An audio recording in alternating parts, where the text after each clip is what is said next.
बंधु हम सबके साथ वर्चुअली इस प्रेस कॉन्फ्रेंस में जुड़े हैं, मैं उनका बहुत बहुत धन्यवाद करता हूं। Thank you all of you.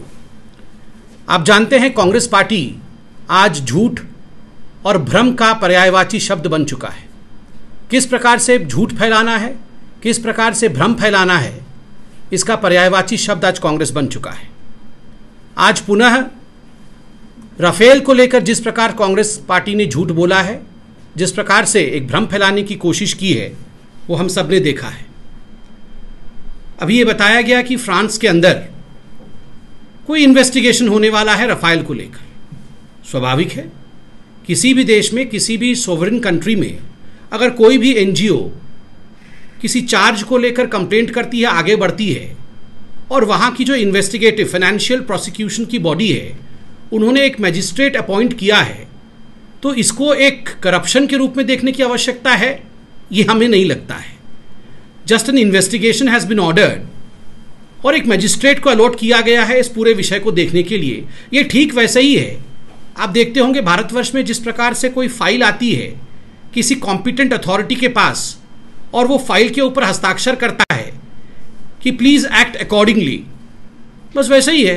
किसी ने कंप्लेन किया, एक एनजीओ ने कंप्लेन किया है, उस एनजीओ का नाम भी आपके सामने आया है, फ्रांस सेरपा ऐसा एक एनजीओ का नाम है। उन्होंने राफेल को लेकर, वो पहले भी कंप्लेन करते रहे थे, कंप्लेन किया है, एक मैजिस्ट्रेट असाइन किया गया है। मगर इस पूरे प्रकरण को लेकर राहुल गांधी और कांग्रेस पार्टी जिस प्रकार से राजनीति आरंभ कर रहे हैं, यह दुखद है और यह हम सब देख रहे हैं। कोई पहली बार नहीं है जो राहुल गांधी ने भ्रम में डालने की कोशिश की है। आज हम जहां राहुल गांधी से जानना चाहते हैं, गांधी परिवार से जानना चाहते हैं कि बंधुगण, ये जो डिफेंस कंपनीज होती हैं, इनके आपस में कई राइवलरीज होती हैं। In fact there are great deal of rivalries as far as this defence companies are concerned. और कई बार ये जो राइवल कंपनीज होती हैं, ये आपस में एजेंट्स रखते हैं ताकि किसी को बदनाम किया जा सके, दूसरों को प्रमोट किया जा सके। और आज राहुल गांधी जिस प्रकार का व्यवहार कर रहे हैं, ये कहना अतिशयोक्ति नहीं होगा कि कई बार शक होता है कि Rahul Gandhi is being used as a pawn in the hands of the competing companies of Rafale. ये जो राफेल हम दसॉ एविएशन से लिया है हमने, जो कंपीटिंग कंपनीज होती हैं और जो कंपीटिंग बॉडीज होती हैं, कहीं ना कहीं ऐसा प्रतीत हो रहा है कि राहुल गांधी उनके हाथ के एक कठपुतली के रूप में एक्ट कर रहे हैं और आरंभ से ही भ्रम की राजनीति इसी कारण से कर रहे हैं। He has been lying right from the beginning because probably he is acting as an agent or some member of the Gandhi family is acting as agent for a competing company. बंधुगण, इसमें कुछ facts में रखना चाहूंगा। आज investigation को लेकर बात हो रही है। जहां तक इन्वेस्टिगेशन का सवाल है, हिंदुस्तान का CAG, हिंदुस्तान का सुप्रीम कोर्ट, राफेल को लेकर इन दोनों हाईएस्ट बॉडीज ने अपने रिपोर्ट को भारत के सामने, अपने रिपोर्ट को पब्लिक डोमेन में रखा है। सुप्रीम कोर्ट का एक जुडिशियल वर्डिक्ट है और CAG का एक टेक्निकल वर्डिक्ट है। इन दोनों वर्डिक्ट को हिंदुस्तान की जनता ने देखा है और उसका नतीजा रहा कि 2019 के इलेक्शन से पहले, लोकसभा के इलेक्शन से पहले, राहुल गांधी ने जो भ्रम फैलाने की कोशिश की थी वो काम न चला और एक इलेक्टोरल वर्डिक्ट जनता के कोर्ट में भी मोदी जी की जीत हुई, हमारी सरकार बनी। और सुप्रीम कोर्ट में, द रियल कोर्ट में, the highest court of the country, there also we won and it was a decisive victory both ways. Remember, Supreme Court में एक पिटीशन भी गया था प्रशांत भूषण, यशवंत सिंह और अरुण शूरी का, 21 फरवरी 2019। इसमें सुप्रीम कोर्ट ने इस डेट में इस रिव्यू पिटीशन को खारिज किया था और सुप्रीम कोर्ट ने बहुत स्पष्ट रूप से कहा था कि जो लोग महत्वपूर्ण जिम्मेदारी पर होते हैं, जो लोग महत्वपूर्ण पॉलिटिकल व्यक्तित्व होते हैं, कहीं ना कहीं बोलने से पहले उनको 100 बार सोचना चाहिए और उसके बाद कंप्लेंट करना चाहिए, उसके बाद इस प्रकार के पिटीशंस डालने चाहिए। और एक शब्द का प्रयोग किया था सुप्रीम कोर्ट ने, आपको याद होगा, कि रोविंग एंड फिशिंग एक्सरसाइज। ये जो unnecessary roving and fishing exercise पूरे के पूरे राफेल विषय को लेकर हुआ है, ये बंद होना चाहिए, ये सुप्रीम कोर्ट ने कहा था। Can not be a roving and fishing inquiry, ये सुप्रीम कोर्ट का वर्डिक्ट था। आज फिर से राहुल गांधी फिशिंग करना चाहते हैं। Yet again Rahul Gandhi has gone into a fishing expedition as far as Rafale is concern, but I am sure he is not going to catch anything which is true, because of the fact that he is trying to spread all kind of canards. कुछ बातें मैं यहाँ रखना चाहूँगा जहाँ राहुल गांधी ने देश को बरगलाया है ताकि आज की सच्चाई भी मालूम पड़े। नंबर 1, आप याद करिए राहुल गांधी बार बार बोल रहे थे कि जो रिलायंस कंपनी है, कहीं ना कहीं ये सरकार रिलायंस कंपनी को जबरदस्ती का डील करा रही है और उसको डसो के साथ जबरदस्ती जोड़ रही थी और डसो को कह रही थी कि आप अगर रिलायंस के साथ गठबंधन नहीं करेंगे, बिजनेस नहीं करेंगे तो हम ये डील आपको नहीं देंगे। बाद में सुप्रीम कोर्ट में भी ये साबित हुआ कि ये ऑफसेट क्लॉज के लिए भारत सरकार डसो से बात कर रही थी और जो डील भारत सरकार की डसो से हुई थी, डसो एविएशन से, जो फ्रेंच कंपनी है, वो ऑफसेट क्लॉज को लेकर हुई थी कि आपको एक बड़ा बिजनेस जो है भारत के इंडिजिनस कंपनीज को देना पड़ेगा ताकि हिंदुस्तान के जो लोग हैं उनको आजीविका अर्थात एम्प्लॉयमेंट मिल सके और वो आगे बढ़ सके। और इसमें केवल रिलायंस नहीं, बहुत सारी ऐसी कंपनी है जिसमें जैसे कि महिंद्रा, काइनेटिक, माइनी, इन सभी कंपनीज को ऑफसेट क्लॉज मिले हैं। तो स्वाभाविक रूप से ऑफसेट को लेकर जिस प्रकार से राहुल गांधी ने भ्रम फैलाया था और उस समय के फ्रांस के राष्ट्राध्यक्ष होलांड के नाम को भी उन्होंने रखा था और होलांड साहब ने उस समय कहा था, और मैं कोट भी करता हूं, उन्होंने कॉन्ट्रडिक्ट किया था कि I am unaware of any pressure to choose Reliance as the offset partner. उस समय फ्रेंच प्रेसिडेंट ने स्पष्ट शब्दों में कहा था कि वो अनअवेयर हैं कि कहीं ना कहीं प्रेशर डाला गया है रिलायंस को चूज करने के लिए ऑफसेट पार्टनर के रूप में। ये बात स्पष्ट हुई थी। ठीक उसी प्रकार जो दूसरा झूठ राहुल गांधी जी ने कहा था कि जो मिनिस्ट्री ऑफ डिफेंस के अंदर कुछ ऑफिसर हैं, उन ऑफिसर्स ने सजेस्ट किया था कि ये डील ठीक नहीं है, मगर उनके ऊपर दबाव डाल करके कहीं ना कहीं उनके साथ अन्याय करके उन्हें छुट्टी पर इत्यादि भेज करके इस डील को पारित किया गया। बाद में उसी ऑफिसर ने सामने आके सच्चाई रखा और कहा कि मैं तो कैम्ब्रिज में अध्ययन करने के लिए गया था और स्टडी लीव पहले से ही मुझे सैंक्शन हो चुका था। तो ये दूसरी झूठ भी एक तरह से औंधे मुंह राहुल गांधी जी का गिर पड़ता है। जो तीसरा झूठ, और मुझे तो कहते हुए भी शर्म हो रहा है, दूसरे देशों के राष्ट्राध्यक्ष को हमारे देश के राजनीति में राहुल गांधी खींच कर लाए थे और उन्होंने कहा था कि जो फ्रांस के होलांद साहब हैं, उन्होंने ये क्लेम किया है कि मोदी जी, मुझे कहते हुए बड़ा दुख हो रहा, अफसोस हो रहा है, उन्होंने कहा था कि मोदी जी ने इसमें चोरी की है। ये फ्रांस के होलांद ने कहा है, फ्रांस के राष्ट्राध्यक्ष ने कहा है। और इस पूरे विषय में तुरंत एक बहुत बड़ा अपरोर हुआ, पूरे विश्व में अपरोर हुआ, क्योंकि दो देशों के बीच का मामला था। होलांद साहब खुद सामने आते हैं और फ्रांस का गवर्नमेंट जो है, फ्रांस की गवर्नमेंट सामने आकर इस पर जस्टिफिकेशन देकर कहती है हमने इस प्रकार की कोई बात राहुल गांधी से न कही है, न किसी और एजेंसी से हमने इस प्रकार की बात कही है। ये स्पष्ट रूप से होलांद साहब रखते हैं। और तो और फ्रांस की गवर्नमेंट यह भी कहती है ये जो ऑफसेट के अरेंजमेंट्स हैं, ये दो प्राइवेट कंपनी के बीच के अरेंजमेंट है, ये डसो के बीच में और जो इंडियन कंपनीज है, चाहे वो रिलायंस हो, चाहे महिंद्रा हो, चाहे काइनेटिक हो, उनके बीच में ये अरेंजमेंट है। इसमें किसी प्रकार का सरकारी दखलंदाज नहीं होता है, चाहे वो फ्रांस की सरकार की हो, चाहे वो मोदी जी की सरकार की हो। तो यह झूठ भी राहुल गांधी जी का सामने आ जाता है। आपको याद होगा पार्लियामेंट में एक नो कॉन्फिडेंस मोशन चल रहा था और उस नो कॉन्फिडेंस मोशन के समय राहुल गांधी जी ने कहा कि इमैनुअल मैक्रोन, फ्रांस के जो प्रेसिडेंट थे, उन्होंने कहीं ना कहीं राहुल गांधी जी को फ़ोन पे बात की या किसी मीटिंग में राहुल गांधी जी से उनकी मुलाकात हुई और मैक्रोन ने कहा कि हाँ, the minutes of the minute details of the deal can be shared publicly. ये जो माइन्यूट डिटेल्स है डील की डसो और इंडियन गवर्नमेंट के बीच में, ये पब्लिकली शेयर हो सकता है, ऐसा मैक्रोन ने राहुल गांधी जी को कहा। तुरंत उस नो कॉन्फिडेंस के खत्म होते ही आपको याद होगा किस प्रकार से फ्रेंच गवर्नमेंट ने इस पर स्पष्टीकरण दिया और कहा नहीं, किसी प्रकार का इस प्रकार की बात राहुल गांधी जी से नहीं हुई है। और जो कहा है उन्होंने इंटरव्यू में फ्रेंच प्रेसिडेंट मैक्रोन ने, उसके शब्द भी मेरे पास है, क्योंकि फ्रांस और इंडिया ने 2008 में सिक्योरिटी एग्रीमेंट किया था और मैक्रोन ने कहा in India and in France when a deal is very sensitive we can not reveal all the details.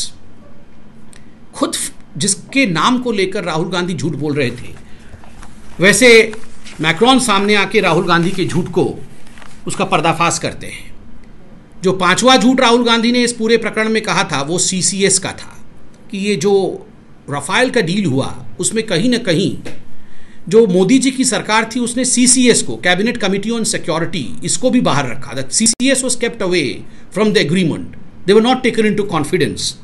आगे चलकर इसका भी खुलासा होता है कि एक बार या दो बार नहीं, on 3 occasions the directions of the CCS were sought and only thereafter the deal was incorporated. एक या दो बार नहीं, 3 बार CCS के साथ डिटेल वार्ता होने के बाद जाके ये पूरा का पूरा जो संदर्भ है राफेल का वो आगे बढ़ा है। तो कहीं ना कहीं राहुल गांधी जी ये 5वें झूठ में भी उनका झूठ पकड़ा जाता है और वो सामने आ जाता है। देखिए, छठा झूठ तो बड़ा ही it's typical of Rahul Gandhi. The 6th lie is so typical of Rahul Gandhi कि मुझे बताने की भी आवश्यकता नहीं है। छठे झूठ में राहुल गांधी वो व्यक्ति हैं, और मुझे लगता है एलिगेशन भी ठीक से लगाना नहीं आता है। उन्होंने हर विषय को लेकर, राफेल में कितने का स्कैम हुआ, ये जो एलिगेशन उनका था उसमें भी भिन्न भिन्न नंबर दिए। कांग्रेस पार्टी ने कितने में प्रोक्योर करने की बात की, वह भी भिन्न भिन्न भिन्न भिन्न जो है उन्होंने संख्याएं रखी है। आप याद करिए, सितंबर 28, 2018 को राहुल गांधी राफेल को लेकर कहते हैं कि बहुत बड़ा स्कैम हुआ, 1,30,000 करोड़ का स्कैम हुआ। ये राहुल गांधी जी हर दिन अपने प्रेस कॉन्फ्रेंस में कहते थे। उसके बाद अचानक फरवरी 21, 2019 को वो 1,30,000 करोड़ पता नहीं कहां चला गया। उसके बाद 58,000 करोड़ का स्कैम हुआ है, ये राहुल गांधी कहने लगे। ठीक उसके साथ साथ वो हमेशा कहते थे कि हाँ, हमारी जो कांग्रेस की सरकार थी उससे पहले 2014 तक हमने एक पूरा प्रपोजल रेडी कर रखा था, हमने डील रेडी कर रखा था, हमने तो बड़े कम रेट में रेडी कर रखा था। याद होगा उस समय भी प्रेस कॉन्फ्रेंस करके ना केवल हमने अपितु बाकी जो एक्सपर्ट्स हैं उन्होंने भी कहा कि there is a difference between a proposal and a deal. आप प्रपोजल अपना करते रहिए घर के अंदर, मगर इतने वर्षों तक इंडियन स्क्वाड्रन स्ट्रेंथ को डिप्लीटेड करने के पश्चात भी कोई डील आपने नहीं किया और 10 वर्षों तक आप रोड़े अटकाते रहे, ये तो बिल्कुल स्पष्ट है। अप्रैल 2018 में जन आक्रोश रैली जो दिल्ली में हुआ था उसमें राहुल गांधी ने कहा ये एक विमान जो है कांग्रेस पार्टी 700 करोड़ में खरीदना चाहती थी, मगर मोदी जी तो बहुत इन्फ्लेटेड प्राइस में खरीदना चाहते हैं। फिर जुलाई 2018 में पार्लियामेंट के अंदर राहुल गांधी ने उसे 520 करोड़ का बताया। अगस्त 2018 में रायपुर में उन्होंने उसे 540 करोड़ का बताया। अगस्त 11, 2018 को जयपुर की रैली में, एक ही रैली में, एक ही भाषण में 5 मिनट के गैप में 5 मिनट पहले बताया कि 520 करोड़ का हम खरीदना चाहते थे और 5 मिनट के बाद उन्होंने 540 कर दिया। 5 मिनट में 20 करोड़ बढ़ जाता है कि हम 540 करोड़ में खरीदना चाहते थे। जो नेता, जो व्यक्ति एलिगेशन में ही is fumbling in the allegation में ही कहीं ना कहीं इस प्रकार की झूठ बोल रहा है, कभी 1,30,000 तो कभी 58,000, कभी 500 करोड़ तो कभी 700 करोड़, तो स्पष्ट हो जाता है राजनीतिक दृष्टिकोण से ये पूरा का पूरा खेल कांग्रेस पार्टी ने रचा था 2019 के इलेक्शन के लिए, और अभी भी कोई मौका नहीं मिल रहा है तो इसी प्रकार की बातों को आगे बढ़ा रहे हैं। एक शब्द आपको याद होगा, हर दिन राहुल गांधी उस समय टीवी में आके 30,000 करोड़ दे दिया, 30,000 करोड़ दे दिया, 30,000 करोड़ अपने भाइयों को दे दिया, ये कहते थे। बाद में एक प्रतिष्ठित अंग्रेजी टीवी चैनल में एयर मार्शल रघुनाथ नाम्बियार ने प्रेस कॉन्फ्रेंस करके इस पूरे मसले को सामने रखा और कहा कि 30,000 करोड़ का तो कोई फिगर ही नहीं है। ऑफसेट का जो फिगर है वो 6,500 करोड़ का है। तो 6,500 करोड़ के ऑफसेट के विषय में हमें रघुनाथ नाम्बियार जी जो एयर मार्शल हैं उन्होंने बताया एक अंग्रेजी चैनल में। ठीक उसी प्रकार ये बात एयर मार्शल ने यह भी स्पष्ट किया अपने इसी इंटरव्यू में कि जो प्राइस ऑफ एयरक्राफ्ट है, इंडिविजुअल एयरक्राफ्ट है, ये नॉन डिस्क्लोजर क्लॉज के कारण इसको हम आगे बढ़ा नहीं सकते हैं, इसको हम बता नहीं सकते। तो स्वाभाविक है इन सभी विषयों में राहुल गांधी ने झूठ बोला।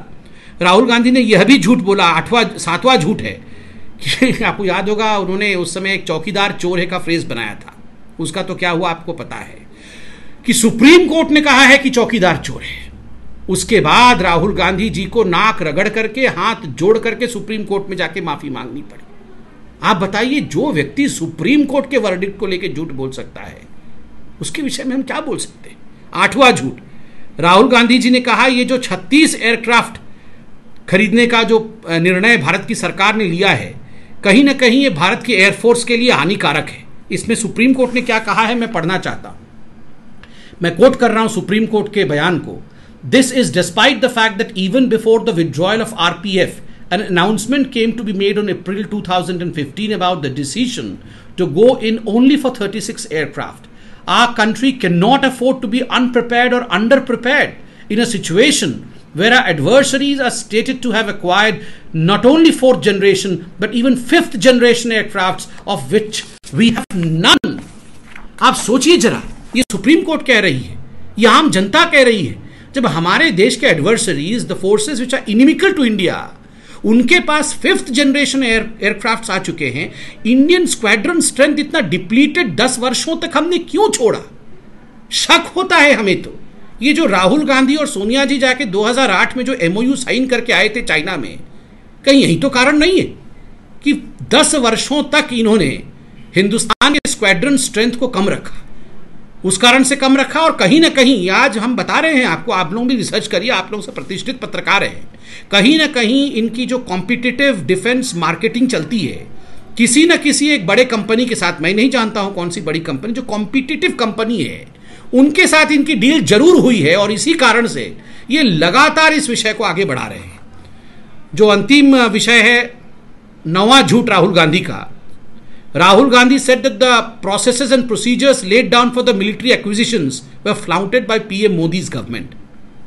कि जो डिफेंस प्रोसीजर के लिए प्रोसीजर नॉर्म्स होते हैं उसको नरेंद्र मोदी जी ने फ्लाउट किया है, उन प्रोसीजर्स को फॉलो नहीं किया है। इसमें सुप्रीम कोर्ट ने बड़े स्पष्टता के साथ कहा है, और क्या कहा है आप देख लीजिए। We are satisfied that there is no occasion to really doubt the process. We have studied the material carefully. We have also had the benefit of interacting with the senior Air Force officers who answered court queries in respect of different aspects, including that of the acquisition process and pricing. We are satisfied that there is no occasion to really doubt the process, and even if minor, बहुत सारी चीजें हैं। मैं इतना कहना चाहता हूं कि सुप्रीम कोर्ट प्राइसिंग को लेकर, प्रोसेस को लेकर और एक्विजिशन को लेकर, इन तीनों चीजों को लेकर सुप्रीम कोर्ट सेटिस्फाइड है, CAG सेटिस्फाइड है, राहुल गांधी सेटिस्फाइड नहीं है। अब क्या किया जाए राहुल गांधी का, आप बताइए। सुप्रीम कोर्ट से बड़े राहुल गांधी बने हुए हैं, CAG से बड़े राहुल गांधी बने हुए हैं, बिकॉज एक नॉन डिस्क्लोजर क्लॉज है, इसलिए लिफाफे के अंदर बंद करके प्राइसिंग इत्यादि सारा विषय सुप्रीम कोर्ट को दिया गया और CAG को दिया गया। पूरे गंभीर अध्ययन के बाद, गहन अध्ययन के बाद सुप्रीम कोर्ट ने कहा प्राइसिंग में किसी प्रकार की गड़बड़ी नहीं है, किसी प्रकार की गलती नहीं। और केवल सुप्रीम कोर्ट ने नहीं, सुप्रीम कोर्ट के साथ साथ CAG ने भी इसका अध्ययन किया, CAG ने भी क्लीन चिट दिया। इसके बावजूद कांग्रेस पार्टी जिस प्रकार की निकृष्ट राजनीति कर रही है, केवल इसलिए कर रही है क्योंकि हमें शक है कि कहीं ना कहीं राहुल गांधी जी का कॉम्पिटिटिव डिफेंस कंपनियों के साथ एक डील है, और कहीं ना कहीं वो भारत को कमजोर करने की कोशिश कर रहे हैं। बंधुगण, बहुत धन्यवाद। मुझे आप 1 मिनट दीजिए, मैं जरा अपना ईयरफोन लगाऊंगा। आप लोग जो भी प्रश्न पूछना चाहते हैं मुझसे पूछ सकते हैं।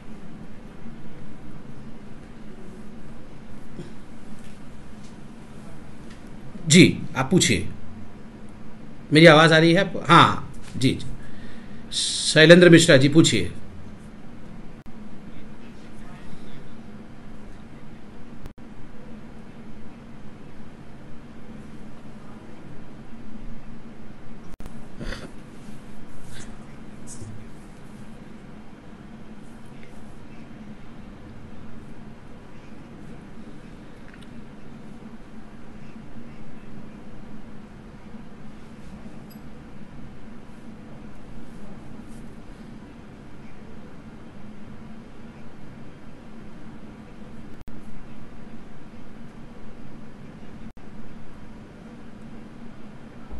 देखिए, इसमें कोई शक नहीं है, इसमें कोई शक नहीं है कि हिंदुस्तान का सुप्रीम कोर्ट जो सर्वोच्च न्यायालय है, हम सबको उस पर कंप्लीट फेथ है, उस पर संपूर्ण विश्वास है। और केवल सुप्रीम कोर्ट ही नहीं, CAG ने भी इसका ऑडिट किया है। एक का जुडिशियल वर्डिक्ट सुप्रीम कोर्ट का, और दूसरे का जो टेक्निकल ऑडिट का पूरा विषय हम सबके सामने रखा हुआ है। तो इसमें शक काहे का है? फ्रांस में क्या हुआ है वो भी हमने आपको बताया कि इसमें किसी प्रकार की कोई चिंता का विषय नहीं है। ठीक है, किसी ने कंप्लेन किया, उन्होंने एक मजिस्ट्रेट असाइन किया है, कुछ तो प्रूव नहीं हुआ है, कुछ भी नहीं हुआ है। देखिए, कांग्रेस पार्टी इस प्रकार से भ्रम फैलाती है क्योंकि उनके पास कोई विषय नहीं है। आज उनके जो शासित राज्य हैं, चाहे वो पंजाब हो, चाहे वो छत्तीसगढ़ हो, चाहे वो राजस्थान हो, वहाँ कहीं ना कहीं पॉलिटिकल इंस्टेबिलिटी है। तो स्वाभाविक रूप से वो चाहते हैं कि ध्यान भटकाया जाए, वहाँ उनको कुछ मुद्दा मिले। वरना कैप्टन अमरिंदर सिंह और नवजोत सिंह सिद्धू के बीच में क्या हो रहा है, सचिन पायलट और अशोक गहलोत जी के बीच में क्या हो रहा है, छत्तीसगढ़ में उनके हेल्थ मिनिस्टर और चीफ मिनिस्टर के बीच में क्या हो रहा है, ये सारे विषय तो बहुत चिंता के विषय हैं। तो स्वाभाविक है, गड़े मुर्दे उखाड़ने की कोशिश हो रही है। और मैं आपको बता दूं, ये जो हमने हमने कहा आपको कि कॉम्पिटिटिव कंपनी के एजेंट बनने की कोशिश कर रहे हैं। देखिए, गांधी परिवार शुरू से ही एक एजेंट के रूप में काम करता रहा है, और मैं यहाँ बहुत जिम्मेदारी के साथ बताना चाहूँगा कि राफेल का deal one of the biggest defence deal है इंडिया का, जिसमें गांधी परिवार को दलाली या कमीशन नहीं मिला है। तो स्वाभाविक रूप से दलाली या कमीशन न मिलने के कारण गांधी परिवार इससे बहुत परेशान है, शुरू से ही, आरंभ से ही परेशान रहा है। और इसी कारण से कहीं ना कहीं जो कॉम्पिटिटिव एजेंसीज रही हैं उनके लिए बैटिंग करते हुए नजर आते हैं। जी, दूसरा प्रश्न।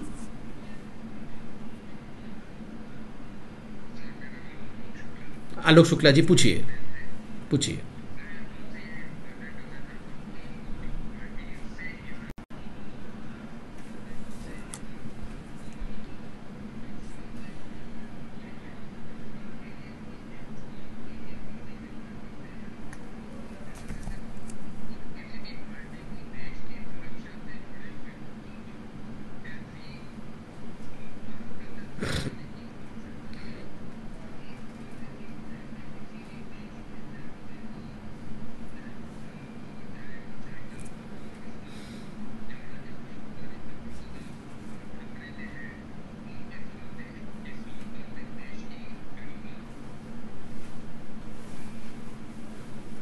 अशोक जी, आपने बिल्कुल सही बोला है, आपने एक अच्छा सुझाव भी दिया है। मेरा तो सिर्फ इतना कहना है, और भारतीय जनता पार्टी मानती है कि हिंदुस्तान के सिक्योरिटी से बड़ा विषय कोई नहीं हो सकता है। जो सुरक्षा है हिंदुस्तान का, ये सुरक्षा कवच सबसे महत्वपूर्ण है।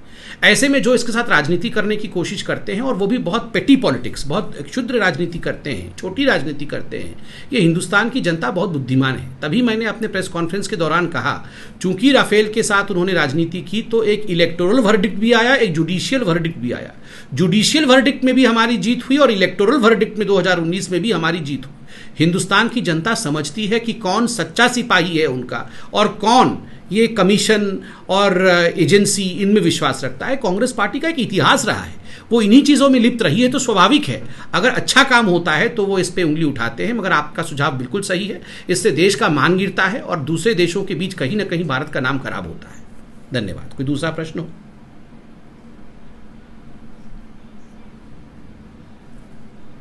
हाँ, अनामिका जी।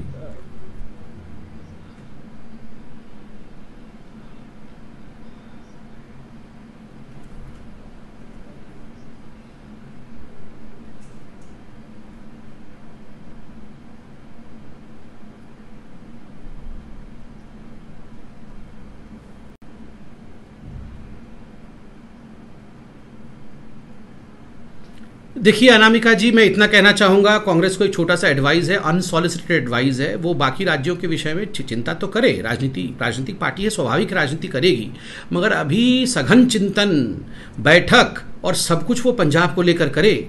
उनके मुख्यमंत्री और उनके जो पूर्व मंत्री हैं वो सड़क पे लड़ रहे हैं। वो राजस्थान को लेकर चिंता करे, वहाँ जिस प्रकार से वैक्सीन प्रॉफिटियरिंग हो रही है, वहाँ जिस प्रकार से राजनीति हो रही है। और जहाँ तक बाई इलेक्शन का सवाल है, मैं उत्तराखंड को लेकर कोई कमेंट नहीं करना चाहूँगा, क्योंकि वहाँ के पूर्व मुख्यमंत्री ने भी और वहाँ के बाकी नेताओं ने प्रेस कॉन्फ्रेंस करके कहा है। मगर मैं इतना कहना चाहूँगा, बाई इलेक्शन करें तो ये लोग फिर प्रेस कॉन्फ्रेंस करके कहें कि आपने कोरोना फैला दिया, ना करें तो ये लोग कहें क्यों नहीं किया। तो अंग्रेजी में कहावत है, dam if you do, dam if you don't. तो इस प्रकार की परिस्थिति बनाने की कोशिश कांग्रेस पार्टी करती है। एक अंतिम प्रश्न मैं लूँगा, फिर आपकी अनुमति से मैं आगे बढ़ूँगा।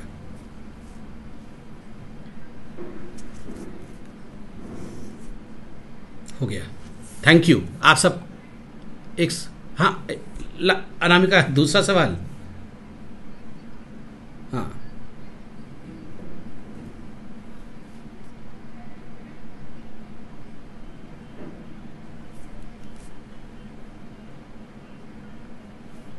नहीं बिल्कुल, क्यों नहीं। अगर जिस प्रकार से राजस्थान में, पंजाब में वैक्सीन प्रॉफिटियरिंग हुआ है, वैक्सीन वेस्टेज हुआ है, वैक्सीन स्कैम्स हुए हैं, तो स्वाभाविक है। कल मेरे भाई गौरव भाटिया जी ने इस विषय को आगे रखा था प्रेस कॉन्फ्रेंस करके। इन विषयों को आगे बढ़ाने की आवश्यकता है, हमारी पार्टी इन विषयों को आगे बढ़ाएगी, इन विषयों को एक कंक्लूसिव एंड तक अवश्य लेके जाएगी। Thank you my friends, thank you so much. I have a flight to catch, so मैं आप सबसे अनुमति लेके आगे बढ़ता हूँ। बहुत बहुत धन्यवाद आज जुड़ने के लिए। मेरा फ्लाइट छूट जाएगा इसलिए चिदानंद खोल दो जरा, दरवाजा भागता हूँ मैं तो मैं ठीक। ये सब हुआ, ट्रांसमिशन गया, परफेक्ट हो गया। Thank you all of you. ये आपका जो कहा